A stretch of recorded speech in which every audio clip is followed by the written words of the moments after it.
जय त्रिपाली।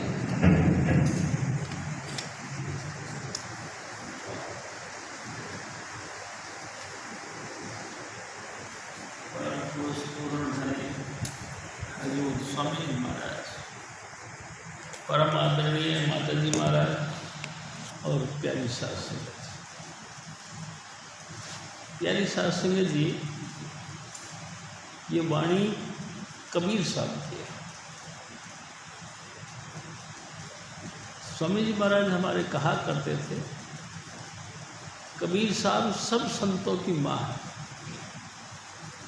आज तक धरती पर जितने भी मिशन चलते हैं वो सारे मिशन कबीर साहब का आधार लेके चलते हैं। प्यारी साध संगत जी, ऐसी परम हस्ती यानी कि कबीर साहब, इनके मुतल्लक मेरे सतगुरु कहा करते थे कि एक दफ़ा प्यारी साध संगत जी इनको गुरु गोरखनाथ मिले,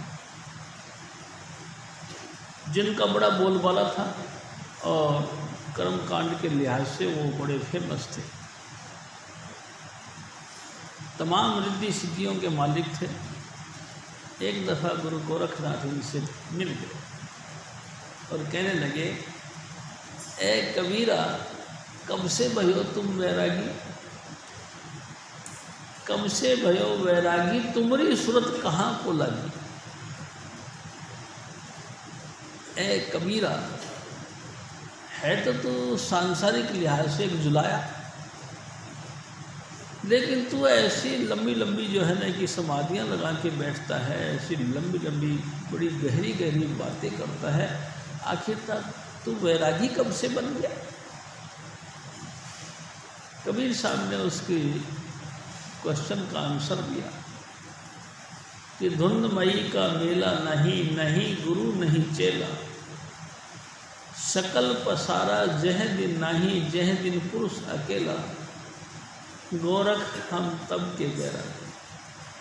जवाब दिया कि ए गुरु गोरखनाथ, सुनो, सारा संसार ये मानता है कि सबसे पहले धुंध थी,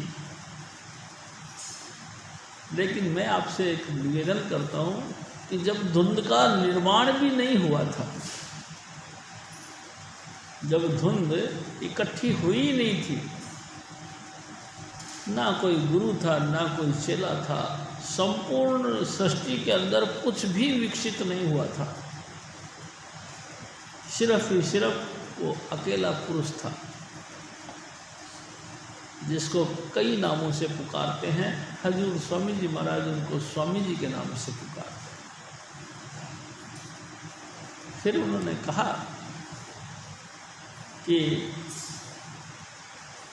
ब्रह्मा नहीं जब टोपी दीना, विष्णु नहीं जब टीका, शिव शक्ति के जन्मों नहीं, तबे जोग हम सीखा।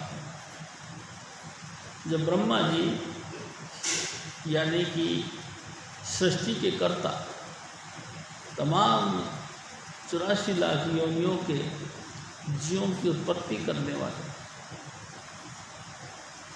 उनको जब ये अख्तियारनामा दिया ही नहीं गया था कि तुम सृष्टि का विकास करो, विष्णु नहीं जब टीका,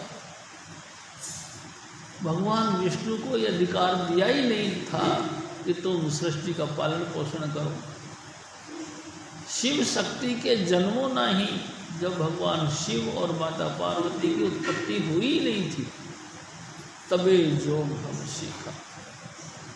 हम तो उस वक़्त से योग में रत हैं। आगे फिर और उन्होंने कहा, काशी में हम प्रकट भये हैं, रामानंद चिताए, समरथ का परवाना लाए, हंस उभार आए। आजकल हम काशी में प्रकट हुए हैं और मेरे सतगुरु स्वामी रामानंद जी हैं, जिन्होंने मेरे को चिताया। तेरी साध संगत जी, काशी में हम प्रकट भये हैं, रामानंद चिताए, समर्थ का परवाना लाए, हंस उभार आए। समर्थ यानी कि मालिक कुल, समरथ यानी कि परमात्मा, उनके हुक्म से हम धरती पर आए।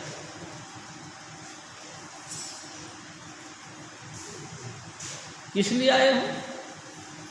जो जिज्ञासु हैं, जिनके अंतर में ये विशेषताएं हैं कि सत और असत का निर्णय कर सकता है, सत को पकड़कर असत का परित्याग करके, जैसे कि हंस, स्वामी जी महाराज कहा करते थे, हंस की चोंच में तासीर है कि दूध और पानी मिला हुआ हो तो वो उसमें चोंच डालता है तो दूध अलग और पानी अलग हो जाता है।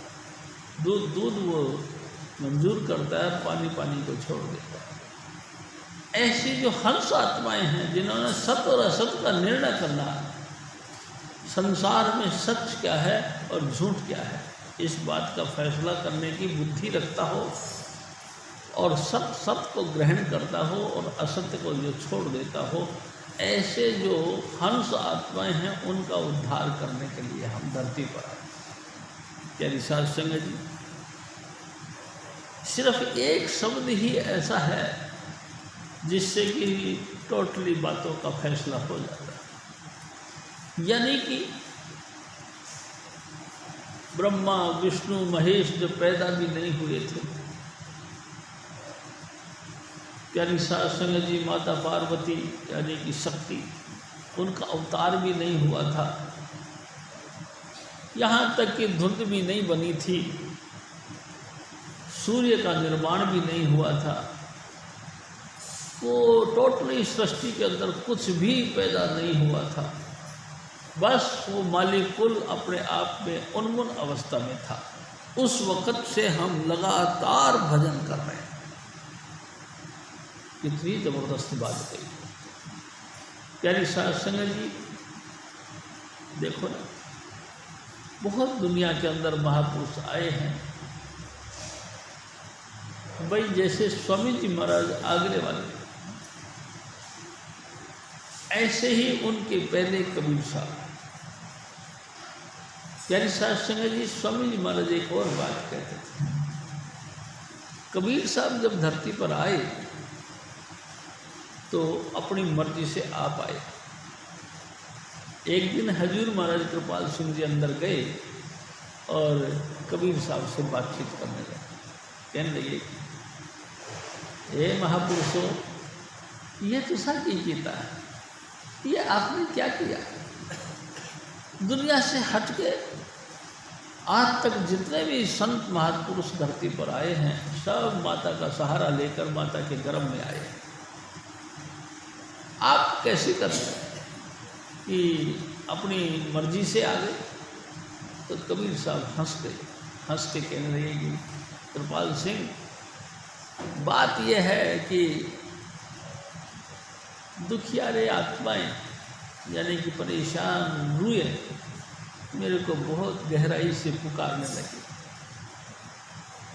उनका पुकार सुन करके मेरा दिल में अधीरता आ गई, मैं अपने आप में कंट्रोल नहीं कर पाया, और जैसे था वैसे ही मैं धरती पर प्रकट हो गया।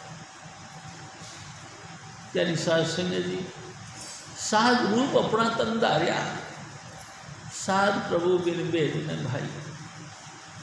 साधु की चरण करो इसका, साधु पर जाइए कुर्बान। स्वामी जी महाराज कहा था। ऐसे साधुओं की स्तुति तो सारे वेद शास्त्र और ग्रंथ पोथियाँ करते हैं।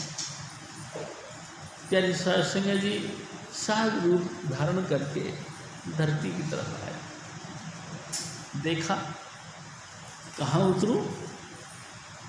प्यारी साध संगत जी, लहर तलैया नाम की एक तालाब था, छोटा सा। उस छोटे से तालाब के अंदर एक कमल का फूल खिला हुआ था। कबीर साहब ने, यानी कि बालक रूप कबीर साहब ने सबसे पहले उसी जगह पे अपने आप को उतारना का उचित समझा। उसी कमल के फूल पर आकर वो विराजमान हो। प्यारी साध संगत जी, हैरान हो गए लोग। पूरी सृष्टि के अंदर मालिक कुल धरती पर आया और बिल्कुल सहज अवस्था में आया। प्यारी साध संगत जी, स्वामी जी महाराज हमारे कहा करते थे, उसमें वो बैठ गए और अपना अंगूठा चूसने लगे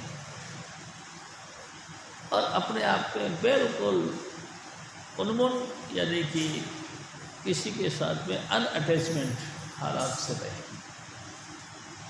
किसी चीज़ से प्रवृत्त नहीं हुए। प्यारी साध संगत जी, और अपना अंगूठा चूसते रहे। संजोग से उसी रास्ते से एक वैश्य परिवार, पति पत्नी दोनों निकल रहे थे। प्यास लगी और तालाब में पानी पीने के लिए वो उनकी धर्म पत्नी यानी कि उस बनिए की घरवाली आई। देखा इतना सुंदर बच्चा है। प्यारे साध संगत जी, उसका मन एकदम उसके प्रति आकर्षित हुआ और झट से उसने उसको गोद में उठा लिया और गोद में उठा के चले आए। जब किनारे पे आए तो देखा उनके पति ने कि ये क्या, भाई किसका उठा के लाई। उसने बताया कि ऐसे ऐसे कमल के फूल पे बैठा हुआ था, वापस छोड़ के आ गई।